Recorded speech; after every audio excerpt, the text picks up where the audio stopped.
an author by the look of it in the studio. Yes, Peter Friend is here, and he's also a poet, and I've asked him to bring some poetry. But he's brought his book, What's the Matter with Auntie May? Welcome, Peter. Good to be here. Tell us about this book. It looks great. Looks like one of the kids out of the Jetsons, actually.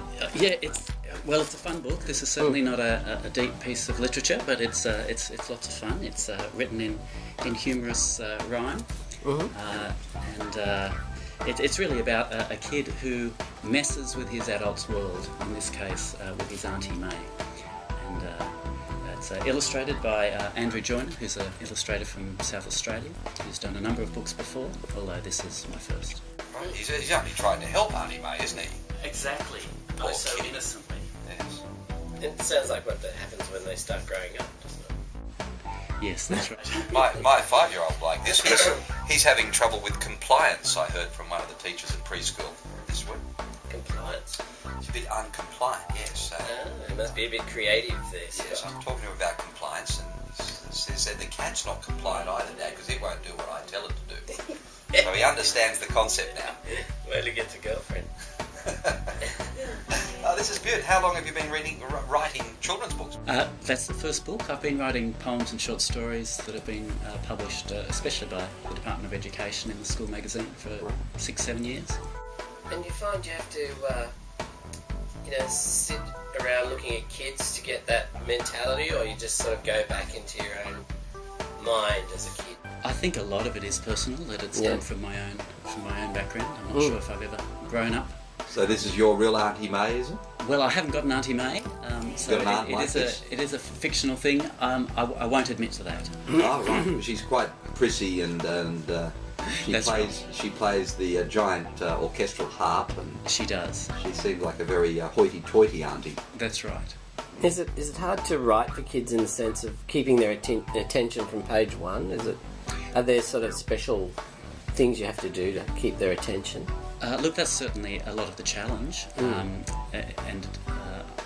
I think writing in verse can be one tool that can really help. It seems to be quite popular with kids because of the music of the writing. Someone who's on a contract to read 4 books, 3 books actually every night, but he tries to stretch it to 4. Yeah. This sort of rhyming text and easy to scan text is a godsend. It's very useful. Well, that's great. And what's the lesson to be learned, do you think, of the story of the little Auntie May's little felper?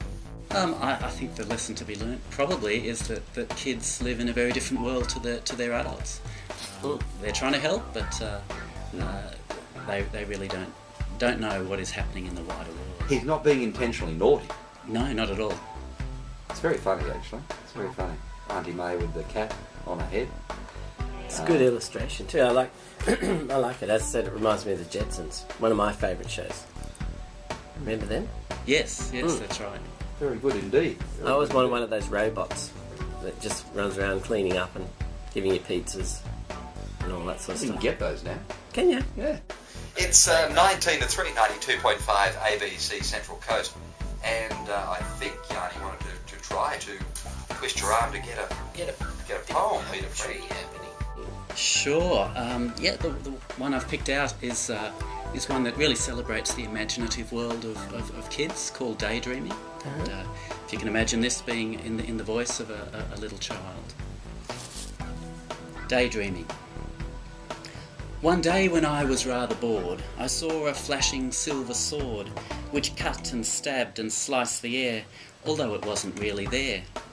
And then I saw the hand and arm that held the sword, and in alarm I leapt behind a lounge room chair, where I was safe to stop and stare. Well, soon the knight himself appeared, as large as life, with sweat-filled beard. His sword swung wildly left and right, though still his foe was out of sight. I looked again, and next I saw a dragon writhing on the floor, with limbs of snake-like green and white, which lashed and crashed about the night. The lounge room was the dragon's lair, and there was I behind the chair. I heard the dragon's mighty roar, and felt the breath that scorched the floor. Oh, how they fought, the dragon and the knight, in his last desperate stand, or so it seemed, till suddenly the knight turned round and winked at me. He took his sword and with the flat he slapped the dragon, shouting "Scat!" The dragon turned a little weird, then faded fast and disappeared. And then the night himself went dim. He waved goodbye, I waved at him, then sighed and slumped into the chair, relieved that only I was there. Oh, that's absolutely lovely. good. Great illustration you've got alongside that too. Is that part of an anthology or a... This is actually an excerpt from the school magazine that Department of Education publishes, and that's an illustration by an illustrator they use called David Legg. Gorgeous stuff, gorgeous stuff. Yes, well done. And Good work. Thank you very much. Thanks so much for coming in, Peter Friend there. Children's author, beautiful books, great poet as well. We'll be back with more of Smart Arts with Yanni John.